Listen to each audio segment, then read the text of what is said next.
Mr. David Van Diemen. Yeah, yep. David is very talented. Something like that. And his job is making your business look better. David, what are some of the challenges you see in your industry? Yeah, so the biggest challenge inside of what I do now, brand visioneering, is really the misunderstanding of what branding really is, how deep it goes inside of a business and everything that it impacts. Because most of the time, people starting a business think branding is a logo, a color, a couple type fonts, and things like that. But it's really something that underlines everything and how a business operates, the culture, how you show up, who your ideal clients are, all those things. So we'll get into that a little bit in the presentation, but that's one of the biggest challenges in me working with just about anybody. And it's been that way since the photography side, just doing brand photography. That's where I started recognizing that problem. Awesome. David, you got kind of a longevity with BNI. You know, your uncle was in it, your wife was in it for a while. Yeah. You came along. So what are, if you meet somebody on the street and let's say they opened up a car wash or a painting business, okay, or Okay. some kind of service, how would you recommend BNI to that person? How would I recommend BNI to that person? They're starting up a business. Mainly just come join a group for lunch where you can make some connections that can have a huge impact on everything you're trying to do. Whether you're just starting out or you've been in business for 10 or 15 years, a group like this is full of connections that can go further than you can imagine. All right, everyone, I give you DVD. Thank you. All right, so we're all in a networking group, so this question should hopefully be kind of an easy one. Who in here wants new clients? Okay. How do you get new clients? One force trauma. That's, if you want to be on a billboard in stripes, yeah, that's one way to do it. Marketing, cool. How do you make sure that your marketing is actually paying off? Aside from being in BNI. Any thoughts? KPIs, that's good, yeah.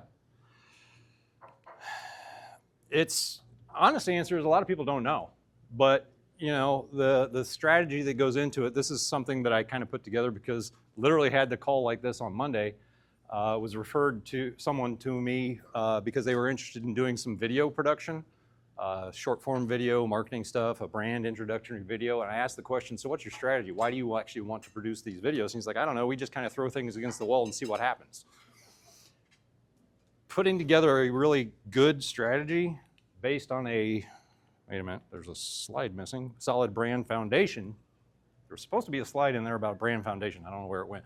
Brand foundation is what helps you build a solid marketing strategy that then actually makes your marketing more effective. I want you to understand this part. Marketing is a megaphone. It doesn't improve the message. It just amplifies whatever your message already is. So if you're going into, I just need to market, but you're really vague about what it is that you do, you're amplifying a message that is just confusion in the marketplace. Okay? There's that slide. I don't know. He's flipped them around. It was supposed to be before that. Okay, so we already talked about that. So I want to give you a little bit of background on how I got to this.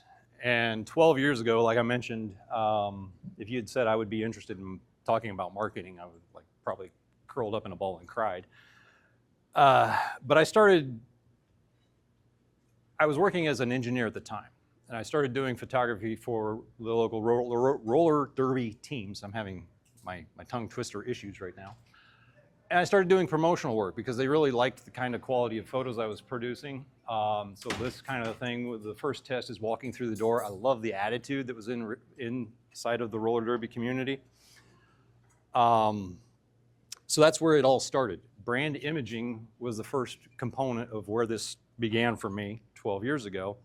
I was trying to make photos that carried a lot of the energy, the attitude, and feeling of being in the team, not just what they look like on the track. So this is kind of a fun little promotional piece. We bust ours so we can kick yours. I love it. Just, you know, gritty. And as it turns out, roller derby had a really solid brand foundation already without me having to do a whole lot of research for them. But when I got into working with other small businesses outside of Derby, they didn't have that. I was making brand imagery for clients who just didn't really understand why they wanted the imagery in the first place, other than they just were told they needed good photos for their website. The engineer in me knew exactly what that was. It's garbage in and quality out, which doesn't work. You got to have good information to go into how do I produce good photography, how do I produce good content. What I realized then was that everybody was calling the work that I did branding. I was doing photography, that's building their brands, but what it really was brand expression. All of the visual layer, the logos, the photography, all that stuff is up there on the top of the iceberg. The brand strategy, the core values, the understanding of who your ideal clients are, what reputation you want to have, your positioning in the marketplace, that's all the stuff that goes into brand strategy, and no one, mostly, was coming in with that work ready to go. So I started having different conversations, asking different questions with the clients that I was working on. Those questions became a process, and that process became brand visioneering. It's the synthesis of my engineering background and the vision building work that I was doing in working with all these other small businesses. And as I mentioned in my little purpose and overview, being in this room in BNI gave me insight into how a lot of the numbers and things that I didn't like as an engineer, being in meetings where they're talking about the KPIs for the companies that I was working for at the time, but those numbers actually tell you whether a small business is actually doing the work that they do for their clients and serving them in the best way. And that excites me in a way that engineering never could. So just over 4 years ago, I walked out of my engineering job for the last time. I thought I was leaving engineering behind, but what I didn't realize was I was actually starting a journey of engineering for myself that made a huge difference. So I want to show you exactly kind of where the next layer of what I've been building shows up with an imaginary little business owner. Yes, this is an AI image, and honestly, the most exciting thing for me in this image is the coffee mug. I think I actually need to get those made, by the way. But I want to go through an example. Okay, so this guy's Chris. He runs a landscape design and build company, and he's got some issues. Okay, so just a little bit of background. Been in business for 6 years, does about $400K a year. Just hired a part-time marketer to help run some Facebook ads, but he's booked and exhausted. He's saying yes to everything that he can that comes through the door. And while that's great, he's getting stuff from, can you mow my lawn, to can you actually design a full hardscape with a garden and redevelop the whole backyard. He also can't really tell where the leads are coming from. Even though he's got Facebook ads running, he doesn't have the detail in the background to understand what it is, so he's frustrated, can't figure out why doing more work isn't producing more growth. So what my process is now, we sit down and go through what I call a growth audit. Okay? It's about 60 to 90 minutes where we go through these 6 growth levers, talking about awareness, leads, nurture, sales, retention, reputation, all those numbers that I used to hate that are now really fascinating to me. What comes out isn't what he thought was going on. This is actually the report, quick snapshot. It's a bit of a chaos, but pay attention to the column right there where those 6 numbers are. They're rated on a score from 1 to 5. So what we're looking at is the awareness in the marketplace. People know kind of what he's all about. It's pretty good. He's getting a lot of leads, so we initially rate that at 5, but then you get down to sales and it's a 1. His conversion rate is only 15%. I'm not an expert in this market, but I believe the good average, a healthy average, is around 40 to 60%. So that's really not a great place for him to be. But as we dive into the conversation, we start talking about things like ideal clients, the actual work that he wants to grow and build more. What comes to light isn't that his sales process is broken. All the leads he's getting are the wrong leads. He's getting a ton of leads about just mowing lawns, and that's not the work he wants to be doing, okay? So while in reality, his sales process may be good, that lead gen is bringing the wrong people, and that's what this audit helps to uncover, is those kinds of assumptions where he's thinking, I just need to hire a sales consultant and get better at sales. It's really not his problem. So what this looks like is what is called a fractional CMO engagement. Does everybody kind of know what fractional CMO means? Does anybody not know what that means? CMO, Chief Marketing Officer. Fractional means part-time, essentially. So it's executive level marketing strategy without the executive level price tag, okay? So the first section of that is that audit. After that, and I'm not going to go through all that part today, but the strategy document is a 15 to 20 page document where we're diving into all the things that brand visioneering is already built on.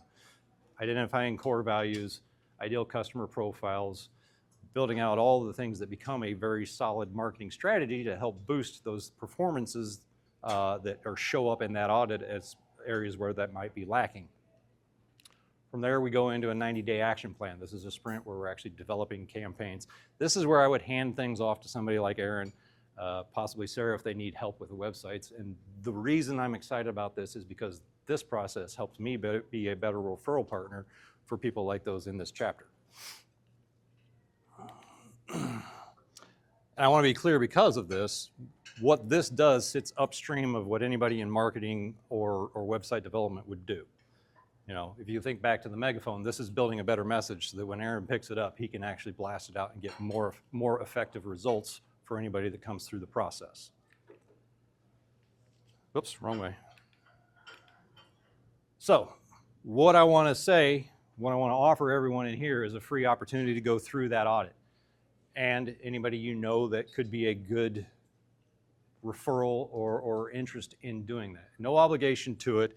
I got a sheet I want to hand around. I didn't want to do this in the middle because I know Todd's told us don't hand out flyers in the middle of your presentation because nobody pays attention. But again, that's about 90 minutes of time. It gives a one-page picture of where you may need to work on boosting anything as far as getting new leads, getting and growing your business. And I want to do it this way mainly because honestly, I'd rather refine this whole process with people in this room that I already know, like, and trust, because I'll be honest, this is fairly new. I've gone through the audit about 3 times at this point. I just have been building this over the last 6 months, and it's really come together in the last few weeks. So your feedback on this process is worth more to me than any fee that I would charge. And then if it makes sense, yes, there's an opportunity to go through the rest of the program, but I'm not going to strong arm anybody into that. Cool? That's all I got.